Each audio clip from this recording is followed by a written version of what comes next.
మన ప్రియతమ ప్రధాని గౌరవనీయులు శ్రీ నరేంద్ర మోదీ గారి అమూల్య సందేశాన్ని ఇవ్వవలసిందిగా సవినయంగా మనవి చేస్తున్నాం.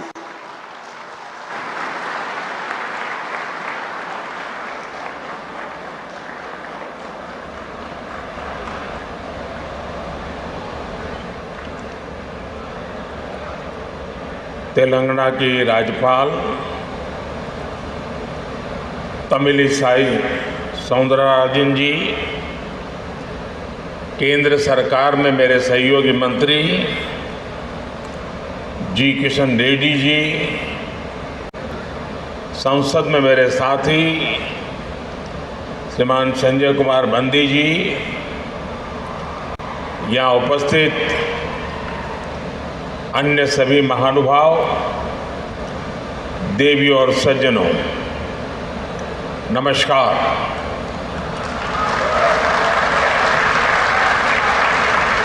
देश में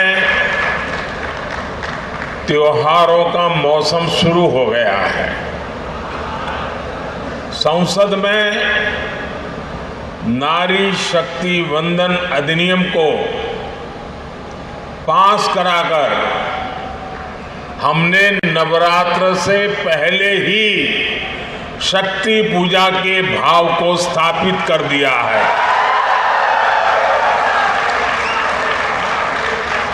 आज तेलंगाना में कई महत्वपूर्ण परियोजनाओं का शिलान्यास और लोकार्पण हुआ है।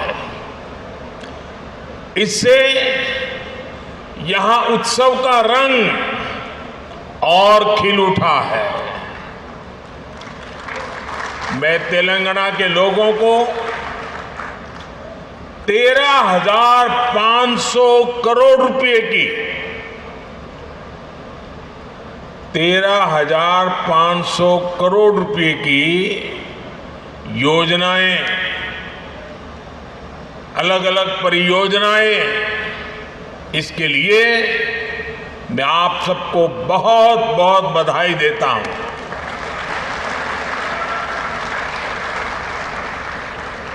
ना कुटुंब सभ्युल्लारा, मुझे खुशी है कि आज मैंने कई ऐसे रोड कनेक्टिविटी प्रोजेक्ट का शिलान्यास और लोकार्पण किया है जिससे यहाँ के लोगों के जीवन में बहुत बड़े बदलाव आएंगे। नागपुर विजयवाड़ा कॉरिडोर के जरिए तेलंगाना, आंध्र प्रदेश और महाराष्ट्र में आवाजाही बहुत आसान होने वाली है।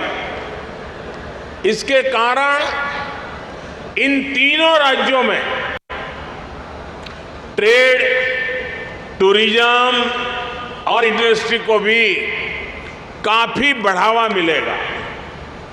इस कॉरिडोर में कुछ महत्वपूर्ण इकोनॉमिक हब्स इसकी पहचान की गई है। इसमें एक special economic zone, 5 mega food park, 4 fishing sea food cluster, 3 pharma and medical clusters और 1 टेक्सटाइल क्लस्टर भी होगा। इसके कारण हनमकोंडा, वारंगल, महबूबाबाद और खम्मम जिलों के युवाओं के लिए रोजगार के अनेक अवसर खुलने वाले हैं। इन जिलों के किसानों की फसलों में भी फूड प्रोसेसिंग के कारण वैल्यू एडिशन हो पाएगा। ना कुटुंब सभ्युलारा, तेलंगाना जैसे लैंडलॉक्ड स्टेट के लिए ऐसी रोड और रेल कनेक्टिविटी की बहुत जरूरत है जो यहां बने सामानों को समुद्री तट तक पहुंचाएं और इनके एक्सपोर्ट को बढ़ावा दे, दुनिया का बाजार मेरे तेलंगाना के लोग कब्जा करें। इसी कारण देश के कई प्रमुख इकोनॉमिक कॉरिडोर तेलंगाना से होकर के गुजर रहे हैं। ये सभी राज्यों को ईस्ट और वेस्ट कोस्ट से जोड़ने का माध्यम बनेंगे। हैदराबाद विशाखापट्टनम कॉरिडोर का सूर्यपेट खम्मम सेक्शन भी इसमें बहुत मदद करने वाला है। इसके कारण ईस्ट कोस्ट तक पहुंचने में मदद मिलेगी, साथ ही इंडस्ट्रीज और बिजनेस के लॉजिस्टिक कॉस्ट में बहुत कमी आएगी। जकलेर और कृष्णा सेक्शन के बीच बन रही रेलवे लाइन भी यहां के लोगों के लिए काफी महत्वपूर्ण होगी। ना कुटुंब सभ्युलारा, भारत टर्मरिक का, हल्दी का प्रमुख उत्पादक, उपभोक्ता और निर्यातक देश है। तेलंगाना में यहां के किसान भी बड़ी मात्रा में हल्दी की पैदावार करते हैं। कोरोना के बाद हल्दी को लेकर जागरूकता भी बढ़ी है और उसकी दुनिया भर में डिमांड भी बढ़ी है। आज ये आवश्यक है कि हल्दी की पूरी वैल्यू चेन में उत्पादन से लेकर निर्यात और रिसर्च तक और अधिक प्रोफेशनल वे में ध्यान देने की जरूरत है, इनिशिएटिव लेने की जरूरत है। इससे जुड़े एक बड़े फैसले की आज मैं तेलंगाना की धरती से घोषणा कर रहा हूं। केंद्र सरकार ने हल्दी किसानों के लिए हित के लिए और उनकी आवश्यकता को देखते हुए और उनके लिए भावी जो संभावनाएं हैं उसे देखते हुए नेशनल टर्मरिक बोर्ड के गठन का निर्णय किया है।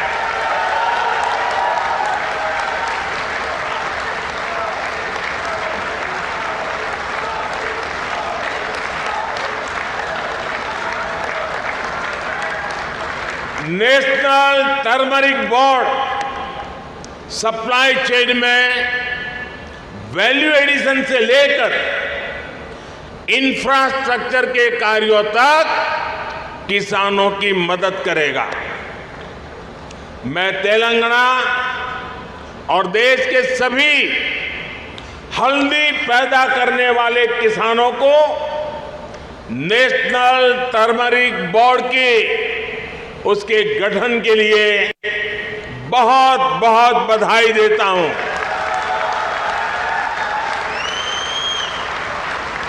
ना कुटुंब सभ्युलारा, आज पूरी दुनिया में एनर्जी और एनर्जी सिक्योरिटी इस पर बहुत चर्चा हो रही है।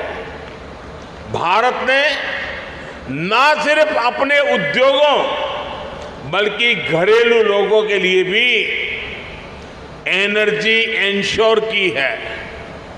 देश में एलपीजी कनेक्शन की जो संख्या 2014 में 14 करोड़ के आसपास थी,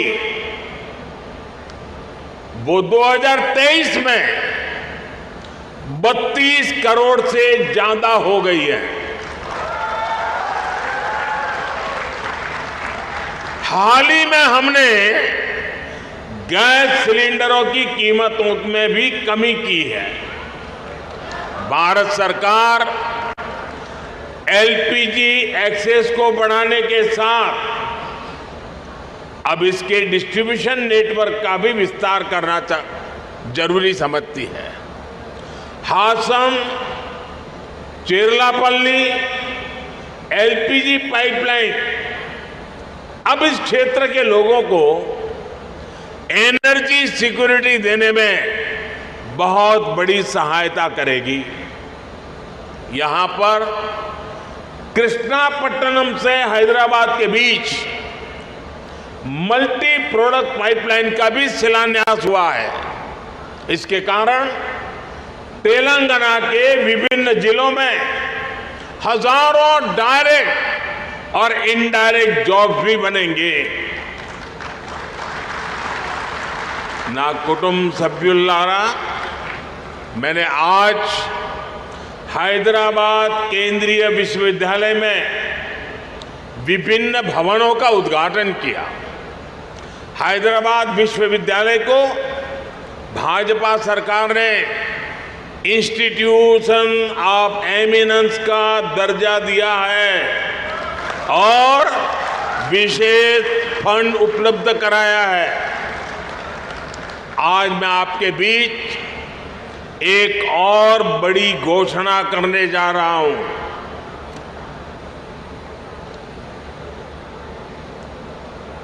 भारत सरकार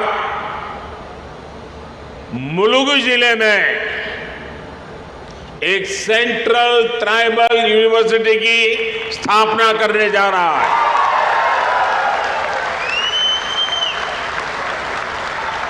और इस विद्यालय का नाम पूजनीय आदिवासी देवियां समक्का सारक्का के नाम पर रखा जाएगा। Sammakka Sarakka central tribal university, इस पर 900 करोड़ रुपया खर्च किए जाएंगे। मैं तेलंगाना के लोगों को इस सेंट्रल ट्राइबल यूनिवर्सिटी के लिए बहुत बहुत बधाई देता हूं। एक बार फिर तेलंगाना के लोगों को उनके प्रेम और स्नेह के लिए मैं बहुत बहुत धन्यवाद देता हूं। अभी तो मैं सरकारी कार्यक्रम में हूं, तो मैंने अपने आप को वहीं पर सीमित रखा है। अब 10 मिनट के बाद मैं जरा खुले मैदान में जाऊंगा।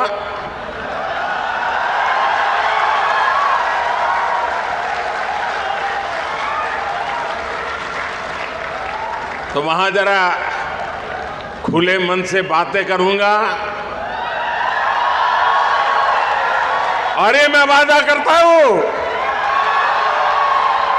मैं जो भी कहूंगा वो तेलंगाना के दिल की बातें करूंगा, यहां के लोगों के दिल की बातें करूंगा। बहुत बहुत धन्यवाद।